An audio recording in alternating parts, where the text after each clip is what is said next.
자, 1번 문제부터 한번 풀이를 해 볼 건데 조건부 확률이야.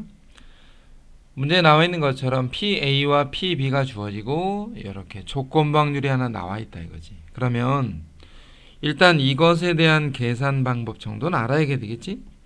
자, 얘를 우리는 PA분의 PA교비라고 얘기하면서 뭐라고 읽으면 되냐면 A라는 사건이 발생했다는 것을 전제로 B가 발생할 확률이 6분의 5였다. 물론 앞에 개념 정리할 때 이 조건부 확률은 무슨 의미였냐면 A를 전체 사건으로 보자 뭐 이런 얘기였단 말이야. 그런데 어쨌거나 이 주어진 식을 가지고 계산을 해본다면 A 교집합 B의 확률이라는 것이 PA를 반대쪽에다 곱해서 6분의 5에다가 PA를 곱할 거니까 PA는 5분의 2가 되어 있기 때문에 약분해서 3분의 1이라고 얘기하면 된다. 어쨌거나 교집합을 구했잖아. 그러면 자, 얘는 뭐냐면 B라는 사건이 발생했다는 것을 전제로 A가 발생할 확률이니까 식은 우선 이렇게 쓸 수가 있고, 주어진 식에서 B가 3분의 2였고 그 다음에 교집합은 3분의 1이었잖아. 그래서 계산해 보니 2분의 1이더라 이 말이지. 일단 이렇게 조건부 확률에 나오는 이런 계산 방법들을 좀 익혀 놓는 거. 자, 그 다음에 두 번째는 표본 공간 S에 대해서 두 사건 A와 B가 다음 조건을 만족한다. 가 조건에서 일단 뭐 PB가 8분의 3이라는 거는 뭐 굳이 건드릴 거 없는데 얘를 한번 보자. 얘 봤더니 어떻게 쓸 수 있냐면 P에 B 여사건의 A다. 이 말은 뭐냐면 A를 분모로 했을 때 A와 B의 여사건의 교집합 이런 말이고, A와 B의 여사건을 다시 한번 써보면 A분의 PA 빼기 PA 겹이다 이렇게 나타낼 수가 있겠지, 그지? 이 확률을 4분의 3이다 이렇게 말한다 이거야. 자, 요렇게 일단 식을 하나 정리해 두고, 물론 분모를 저쪽으로 곱해서 한 번 더 정리하면 이런 모양은 될 거다 이거야. PA 마이너스 PA 겹이가 4분의 3 곱하기 PA. 그러면 얘를 이쪽으로 넘기고 얘를 이쪽으로 넘길까? 4분의 3 PA가 넘어오면은 4분의 1 PA는 P의 A 교집합 B다. 물론 양변에 4를 곱해서 정리할 수 있으니까 놔두고, 자, 그 다음에 또 하나 두 번째 조건에 나와 있는 요 식. 자, 이 식을 한번 정리해 보자고. 뭐 드모르간의 법칙이라는 건 다 알고 있으니까 A 합집합 B의 여사건의 확률이 현재 8분의 1인데, 그지? 여사건으로 묶었을 때. 그러면 얘는 뭐냐면 1 빼기 A 합 B였다 이거야. A 합집합 B의 여사건의 확률이니까 A 합집합 B의 사건 확률에 반대되는 사건이잖아. 따라서 P의 A 합 B의 사건은 8분의 7이었다. 자, 이렇게 일단 연산을 통해서 계산을 할 수가 있는데, 우리가 알고 있는 기본적인 확률의 계산에서 이런 거 빼먹지 말고, A 합 B의 사건이라는 거는 A의 사건에다가 B의 사건을 더해서 교집합의 사건을 뺀다. 이 말이 우리가 일반적으로 알고 있는 사건에 대한 계산법인데, 주어진 식에서 얘는 8분의 7이고 PA를 구하는 거니까 PA 얘는 그냥 그대로 놔두고 말이야.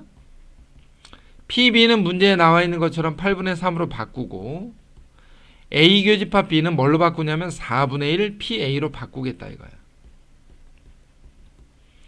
그러면 이쪽은 4분의 3 PA를 남기고 8분의 3이 넘어가니까 8분의 4가 남아서 2분의 1이 됐으니까 4분의 3을 반대쪽에 3분의 4로 곱해서 PA의 값을 결정해주면 되는 거지. 그러면 얼마가 되냐면 3분의 2가 되겠다. 역시 두 번째 문제도 그냥 단순하게 말해서 연산 문제야. 연산. 이런 연산들을 좀 익혀놓는 거. 특히나 여기에서 좀 알아둘 거는 물론 이 방법을 제일 많이 쓰긴 하는데 지금 요 나 조건이 요렇게 변형되는 요 방향을 일단 좀 알아두고 조건부 확률은 어떤 모양으로 쓰는지 대략 이런 것들은 좀 체크를 해둘 필요가 있겠지. 자, 3번 문제인데 여기 표를 한번 보자고. 표. 2학년 5반, 6반 학생들에 대한 안경 착용과 미착용에 대해서 나타낸 표이다. 5반, 6반 전체 학생 70명 중에서 임의로 한 명을 뽑았더니 6반 학생이었을 때, 자, 중요한 건 뭐냐면 조건부 확률은 전체 5반, 6반을 다루는 게 아니야. 6반 학생이었을 때 얘를 뭐라고 할 거냐면 우리는 전체 사건이라고 생각하겠다 이거야. 전체 사건. 조건부 확률은 우리가 개념 정리를 할 때도 얘기했었지만 조건부 확률은 뭐였냐면 전체 집합이 축소된 사건, 어떤 집단으로 축소된 사건을 우리가 조건부 확률이라고 말하는데 지금 문제에서 6반 학생으로 현재 축소가 되어 있다 이거야. 여표에서 6반 학생들에 대해서만 보자. 이 6반 학생을 뭐라고 한다면 전체 사건을 6반으로 보자 이거야. 나머지 보지 말고, 응? 나머지 보지 말고 6반 학생만 우리가 보자 이 말이야. 6반 학생들 중에서 이 학생이 안경을 착용했을 확률. 그러면 결과적으로 어떻게 계산하냐? 6반 전체 학생은 32명인데 그 32명 중에 안경을 착용한 학생은 여기 보이는 것처럼 20명이다 이거야. 이걸 일반적인 조건부 확률의 계산법이라고 하는 거야. 6반을 전체 사건이라고 인정할 때 그 안에서 발생한 사건 6반을 전체 사건으로 보자. 이렇게 생각을 하라는 거지. 그러면 약분해서 보면은 4로 나누니까 8분의 5가 되겠다.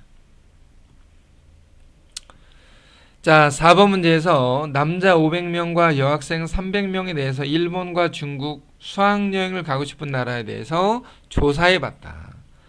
남학생의 40%와 여학생의 60%가 중국을 선택했대. 자, 표를 한번 그려볼게. 표를 그려보는 게 아무래도 계산하기가 조금 편하니까 남녀 학생에 대해서 중국으로 여행을 가고 싶은 학생과 일본으로 여행을 가고 싶은 학생 수에 대해서 조사했더니 남학생 500명과 여학생 300명 중에 그 중에 남자 학생 40%, 500명에 대해서 40%니까 200명이 중국을 가겠다고 했고 여학생의 60%, 300명의 60%니까 180명이 중국을 가고자 한다 이거야. 그럼 나머지 학생들은 일본이겠지 당연히. 자, 이렇게 생각을 할 건데 문제에 보이는 것처럼 임의로 택한 한 명이 일본을 선택한 학생이었을 때 이거야. 일본을 선택한 학생이라는 건 일본을 전체 사건으로 보고 우리가 계산을 해보자 이 말이지. 일본을 가고자 하는 학생들은 몇 명이냐면 300명 더하기 120명 중에서 그 학생이 남학생일 확률을 구하래. 남학생은 300명이었잖아. 자, 요거를 기본적인 조건 확률의 계산 방법이라고 생각을 하면 돼. 자, 퍼센트로 계산을 하기에는 좀 불편하단 말이야. 조심할 거는 참고, 조심이라기보다는 참고인데 퍼센트 같은 것으로 계산을 하기에는 좀 불편해. 그래서 퍼센트를 우리가 마치 뭘로 생각할 거냐면 학생 수로 그냥 생각을 해버린다 이거야. 그래서 표를 그릴 때 퍼센트를 이용해서 표를 그리는 것보다는 숫자를 이용해서 표를 그리는 것이 훨씬 더 유리하다는 거. 자, 5번 문제를 보니까 상자 A에는 흰 공이 2개와 검은 공이 4개가 들어있다. B 상자에는 흰 공이 3개와 검은 공이 2개가 들어있대. A, B 중 임의로 한 상자를 선택해서 2개를 꺼냈더니 흰 공 하나와 검은 공이 나왔을 때 지금도 역시나 흰 공 하나와 검은 공 하나가 나왔다는 것을 전제로 이 말이거든. 그 상자가 B에서 나왔을 확률. 무슨 말이냐면 흰 공 하나와 검은 공 하나를 뽑았는데 그 상자가 A일 수도 있고 B일 수도 있지 않냐 이거야. 흰 공 하나와 검은 공 하나를 뽑았을 때 그러면 A 상자에서 흰 공 하나와 검은 공 하나를 뽑았을 확률은 일단 공 6개 중에서 2개를 뽑았을 때 흰 공은 2개 중에서 하나, 검은 공은 4개 중에서 하나를 뽑았겠지. A 상자에서 뽑았을 때 말이야. B 상자에서 뽑았을 때는 공이 5개인데 5개 중에 2개를 뽑을 때 흰 공 중에서 하나를 뽑은 거와 검은 공에서 하나를 뽑았다. 이렇게 생각을 해주면 일단 정리해보면 이런 거야. 얘가 6 컨비네이션 2가 6, 5를 2로 나눴으니까 15분의 4이는 8이 될 거고 역시나 10분의 6이 돼 있을 거란 말이야. 자, 이 두 가지 물론 약분 가능한데 잠깐 놔두고 A 상자에서 흰 공 하나와 검은 공 하나를 뽑은 경우와 B 상자에서 흰 공 하나와 검은 공 하나를 뽑았을 모든 경우들 중에서 이런 사건들을 우리가 전체 사건이라고 부를 거니까 전체 사건이 15분의 8 더하기 10분의 6이었다 이거야. 정확하게 말하면 A 상자를 선택할 확률도 2분의 1인 거잖아. 원래는 A 상자를 뽑을까 B 상자를 뽑을까 해야 되니까 A 상자를 뽑을 확률이 2분의 1이었기 때문에 여기다 2분의 1 곱해주는 거야. B 상자를 뽑을 확률도 역시 2분의 1이니까 여기다가 2분의 1 곱해주는 거지. 정확하게 말하면 이와 같은 모양이 되겠지. A 상자를 선택하고 그 A 상자에서 흰 공 하나와 검은 공 하나가 나왔다. B 상자를 선택하고 B 상자에서 흰 공 하나와 검은 공 하나가 나왔다. 라는 것을 전제로 그 공이 B에서 나왔을 확률 B는 2분의 1 곱하기 10분의 6이었다. 이렇게 계산하라는 거지. 이렇게 계산을 정리해보면 당연히 4번이 나올 건데 어쨌거나 조건부 확률이라는 것은 아까도 계속해서 이제 강조하는 거지만 이 경우를 전체 사건이라고 인정해야 된다 이거야. 그러면 분모에 들어가는 모든 사건이라는 건 전체 사건을 넣을 건데 전체 사건은 흰 공 하나와 검은 공 하나를 뽑은 것을 전체 사건이라고 볼 거니까 A 주머니에서 흰 공을 뽑았냐 또는 B 주머니에서 흰 공을 뽑았냐를 반드시 분모에 넣고 시작을 해주도록 한다. 자, 흰 공 3개, 검은 공 2개가 들어있는 주머니가 있다. 거짓말을 할 확률이 20%인 어떤 사람에게 공을 꺼내서 보여줬더니 그 공이 흰 공이라고 대답했대. 흰 공이라고 대답했다는 것을 전체 사건으로 보자. 그러면 그 사람은 어쨌거나 흰 공이라고 대답하는 경우잖아. 그 공이 실제로 흰 공이었을 확률. 그러면 생각은 어떻게 할 거냐면 이렇게 할 거야.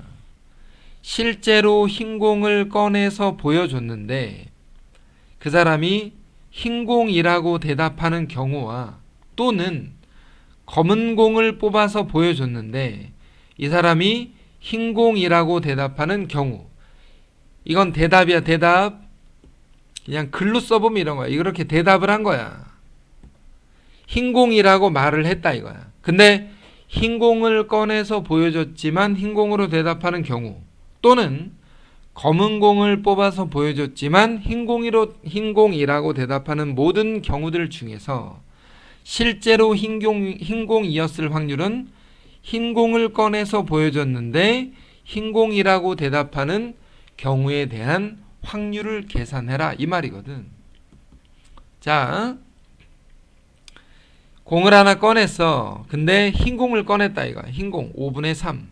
그리고 나서 이 사람이 거짓말을 할 확률이 20%니까 실제로 흰 공을 보여주고 흰 공을 대답했으면 거짓말을 한 게 아니니까 10분의 8, 80% 진실을 얘기했고 또는 검은 공을 꺼내서 보여줬는데 이번에는 흰 공이라고 대답했으니까 거짓말을 한 거잖아. 10분의 2 중에서 역시 앞에서 썼던 5분의 3 곱하기 10분의 8을 분자에다 올려서 계산해주면 된다 이거야.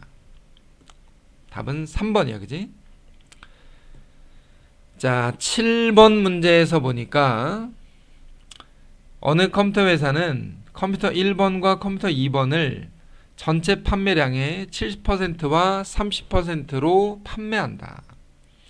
자료에 의하면 1번, 2번 컴퓨터를 구입한 후 고장 수리를 요청하는 비율이 각각 5%와 10%래.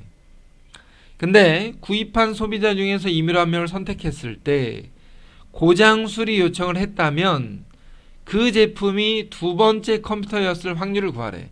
고장 수리를 요청했다는 것을 전제로 고장 수리를 요청했대. 그러면 자, 요번에도 한번 표를 한번 그려볼게. 컴퓨터 1번과 컴퓨터 2번이 있어. 근데 고장이라고 요청하는 경우가 있고 그렇지 않은 경우가 있는데, 문제는 1번 컴퓨터는 70%, 2번 컴퓨터는 30%를 판매하니까 예를 들어서 700대, 300대를 판매했다고 해보자. 그리고 비율은, 고장에 대한 비율은 5%와 10%니까 700대 중에 5%면 35대의 고장, 그 다음에 10%니까 30개의 고장 수리 요청이 들어온다. 고장 수리 요청을 했다는 것을 전체 사건으로 볼 때 35 더하기 30 중에서 두 번째 컴퓨터 32였을 확률. 이와 같은 방법으로 표를 이용해서, 표는 언제 이용하냐? 두 가지 어떤 물건 같은 것들이 나오거나 이럴 때는 표를 이용하는 것들이 좀 좋은 방법이더라. 이렇게 생각해 볼 수 있지 않겠냐 이 말이야.